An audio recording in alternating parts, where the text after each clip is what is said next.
दीवाना हो गया मुरली वाले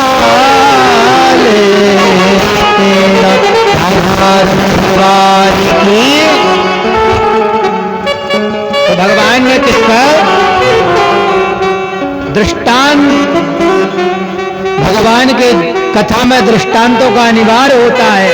दृष्टांतों के माध्यम से भगवान की कथा सुनने का आनंद भी कुछ और होता है। बोलो राधे राधे। ध्रुव जी निकले और ध्रुव जी को निकलते कौन मिला? नारद जी मिले। नारद जी का आगमन हो गया, नारद जी मिल गए। नारद जी ने कहा बेटा ध्रुव कहां जा रहे हो? अहो क्षत्रियाम तेज। अरे नारद जी आश्चर्यचकित हो गए, देखो तुम क्षत्रियों का तेज, इतनी सी बात पर ही एक्ट बना ली। अहो क्षत्रियाम तेज, अद्भुत तेज है। आप बेटा क्या करोगे वहां जाकर के?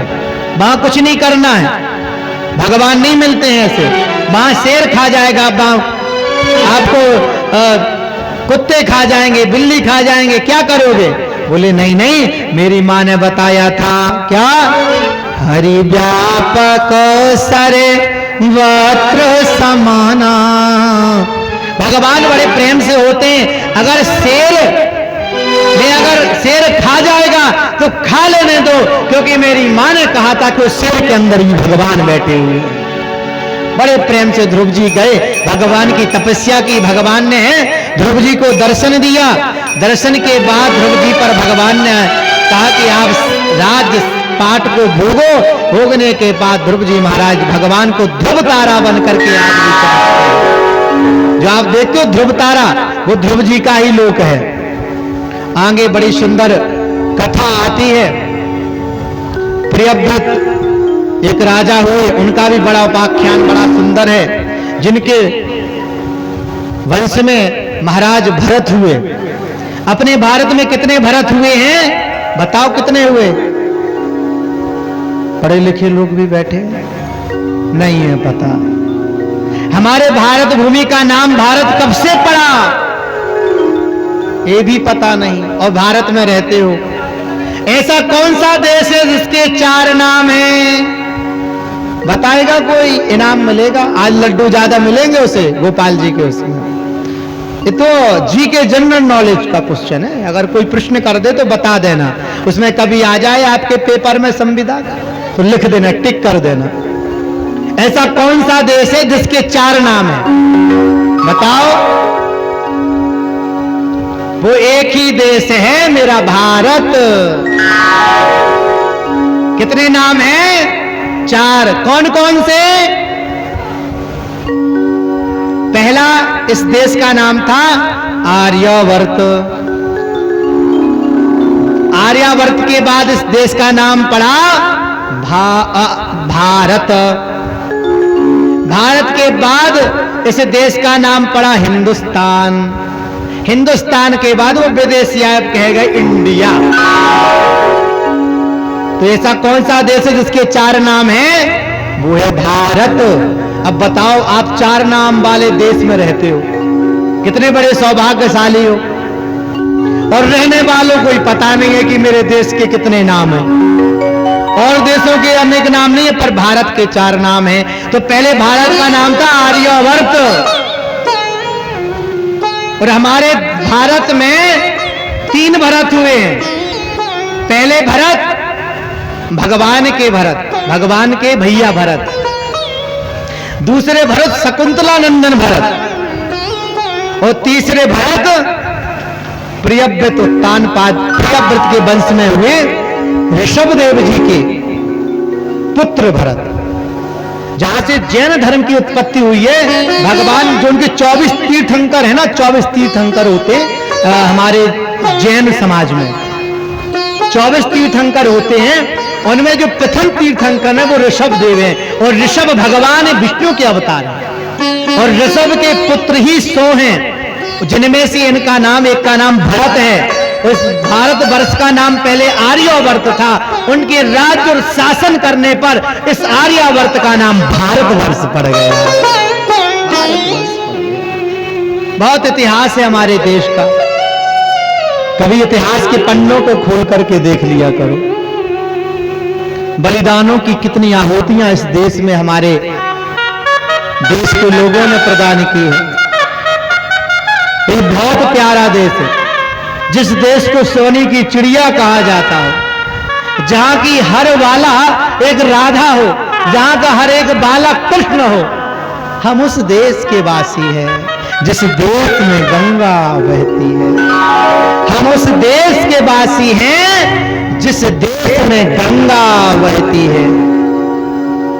अब आप बताइए, गंगा यहां की नदी नहीं है, गंगा स्वर्ग की नदी है, पर हमारे पवित्र भारत में आकर के आई। इसलिए तो देवता भी एक बात कहते हैं, देवता कहते हैं कि जो भारत भूमि में रहते हैं हमें उनसे बड़ी चिड़ होती है देवताओं को। नायत्र वैकुंठ कथा सुधा पगा, क्यों जलन होती है देवताओं को?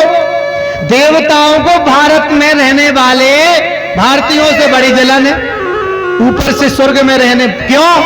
नायत्र वैकुंठ कथा सुधा पगा, अरे वहां इसलिए जलन होती है, वहां भगवान की कथा सुनने नहीं मिलती।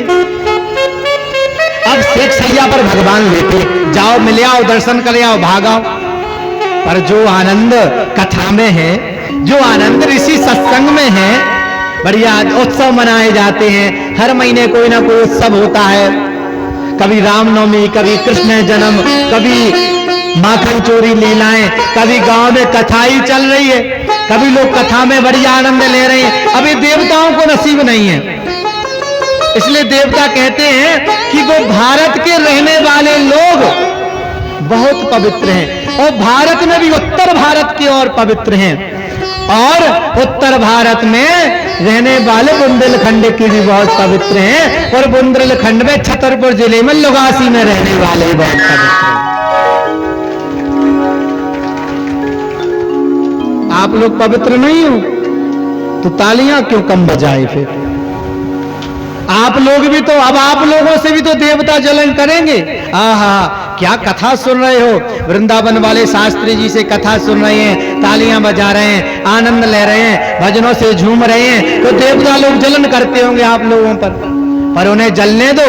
उनका काम है जलना, हमारा काम है चलना, इसलिए वो जलते रहेंगे, आप जलते रहोगे। बोलो राधे राधे। तो महाराज भरत हुए और इतने बड़े तपस्वी थे। अब देखिए, ऋषभ देव जी ने एक दिन भरत जी को अपने 100 पुत्रों को बैठा करके बड़ी सुंदर बात की। क्या कहा? बोले बेटा सुनिए, नायं देहु भाजाम्रलोके कष्टान कामान रहते विभुजा में ततोकायेन सत्वं सद्देव्य समाद्रं सौख्यं त्वनन्तं। ये कर्तव्य होना चाहिए प्रत्येक माँ बाप का, बच्चों को अच्छे संस्कार दे। ऋषभ देव जी ने अपने पुत्रों को क्या संस्कार दिया? ना देह नायं देहु भाजाम्रलोके। ये बेटा, ये देह शरीर के भोगों के लिए नहीं है, ये देह तो भगवान के भजन के लिए है। तो याद रखना, गुरु न सस्या स्वजनो न सास्या, पिता न सास्या जननी न सास्या। वो मां नहीं है जो अपने पुत्र को सुंदर संस्कार ना प्रदान करे। वो गुरु नहीं है जो अपने शिष्य को सतमार्ग की ओर ना ढकेले। गुरु पर थोड़ी गुस्सा भली शिष्य हो जाए, पर गुरु का कर्तव्य है कि गुस्सा बहुत हो, पर हम तुम्हें मुक्ति और द्वार और तुम्हें जीवन में भगवान के चरणों में ना जोड़ दिया तो वो गुरु किस काम का है? वो गुरु किस काम का है जो गुरु अपने शिष्य को भगवान से ना मिला दे, अपने शिष्य को सद्गुणों की उत्पत्ति ना प्रदान कर दे। गुरु के एक शब्द पर, गुरु की वाणी से अच्छे अच्छे लोग सुधर जाते। अब आपके गांव में देख लो, हमने तो देखा नहीं था, वो हमारे बहुत अच्छे, बहुत चाहते हैं रवि यादव जी। हमने सुना था कि वो बहुत बड़े, मान लीजिए उस समय पर बहुत आतंक करते थे, पर उनने जब पहली कथा सुनी और पहली कथा में जन्मदिन के दिन उनने जब भोग बंटवाया तो आधे लोगों, ये कैसे हो सकता है, रवि यादव जी ने भोग बंटवाया। लोग आश्चर्यचकित हो गए। आश्चर्य वाली तो बात है, क्यों? क्योंकि अब देखिए उन्होंने जब से मुझे गुरु बनाया और इस कथा के लिए भी अग्रसर रहा। तिवारी जी से बात की, सबसे की, तिवारी जी भी लगे, अन्यत्र सभी ग्रामवासी जितने भी हैं सभी दिल तन मन से जो लगे वो दिल और मन से लगे हैं और वो सदा लगे रहे, जो नहीं लगे वो भी लगे रहे। वो राधे राधे। हमारे पुजारी जी महाराज बड़े अद्भुत हैं। बोले भोजन कहाँ होना है? एक दिन यहाँ बैठे, उन्होंने कई व्यवस्था ठीक नहीं लग रही। बोले कुछ नहीं, बोले भंडारा हमारी तरफी से चल रहा है। अब पुजारी जी के घर भंडा चल रहा है, बढ़िया खूब चकाचक माता जी बनाती हैं और पुजारी जी बड़े दिल से हम सबको भोजन कराते हैं। आज कह भी रही थी, हमने कि आपको बड़ा कष्ट हो जाता हो। बोले नहीं नहीं नहीं, हमें बहुत अच्छा लगता है। शास्त्री जी आप कथा करते रहिए, हम ऐसे ही भोजन कराते रहे, हमारा जीवन हम ऐसे ही जीवन करते। ये है धर्मात्मा। धर्मात्मा की उपाधि में आती जिन्हें कोई सम्मान की चाह नहीं है। अगर भगवान की कथा में सम्मान की चाह रखोगे तो इसका मतलब तुम भगवान से ज्यादा श्रेष्ठ बनना चाहते हो। आपको इनवाइट किया जाए कथा के लिए, आप कथा सुनने पधारे, इससे बड़ा दुर्भाग्य क्या होगा? भगवान की कथा के लिए, अरे जहां कान में पड़ेगी भगवान की कथा, कोई दुश्मन भी करा रहा है तो वहां जाकर के प्रणाम करके उस कथा में बैठ जाना चाहिए। अरे दुश्मनी आपका विषय हो सकता है, अरे मेरे श्याम सुंदर नंदलाल से दुश्मनी हो सकती है क्या? क्या वृंदावन में हमसे दुश्मनी हो सकती है क्या? नहीं हो सकती, कभी नहीं हो सकती। राजनीति विषय अपना हो सकता है। अब कहें बोले वो ऐसा नहीं ऐसा नहीं, ये सब चीजों में नहीं फंसना चाहिए।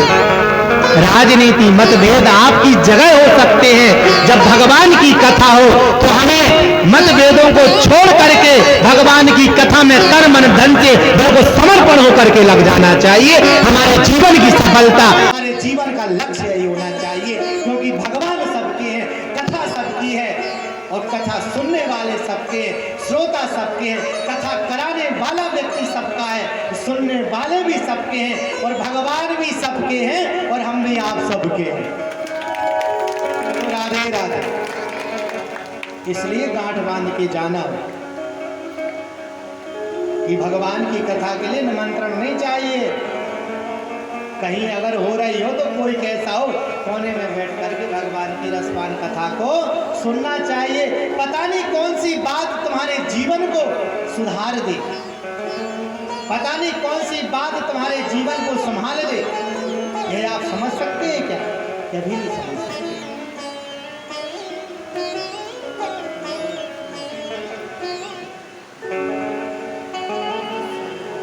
बोलो राधे राधे। जोर से बोलना पड़ेगा। देखिए आज भगवान कृष्ण का जन्म है ना, तो बड़े बड़े लोग भी आ रहे हैं।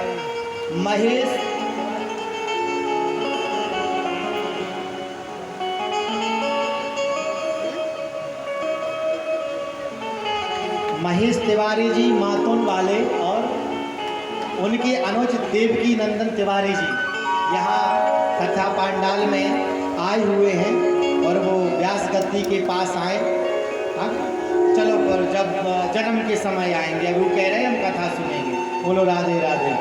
तो उनका हम बहुत बहुत व्यास गद्दी से साधुवाद और बहुत बहुत उन्हें हम आशीर्वाद प्रदान करते हैं कि वो ऐसे बैठ करके पांडाल में भगवान की कथा सुनते रहे। बोलो राधे।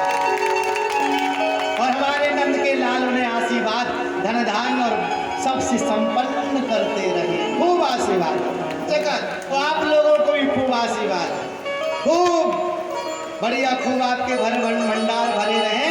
चुखरवा ना खाए, चुखरवा खाना खवाइयो, चुखरवाई से खाजा गणेश जी की कथा में जाने नहीं।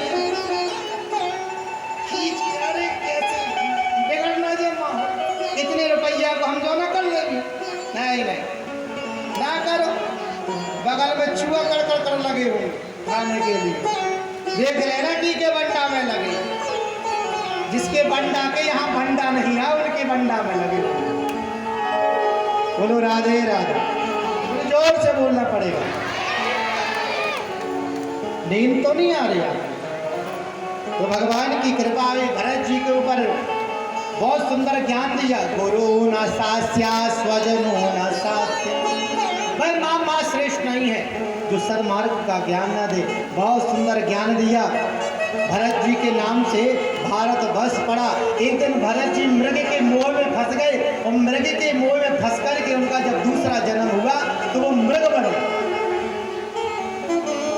जो अंत में सोचोगे वही गति हमें प्राप्त होती है, वही गति हमें मिलती है।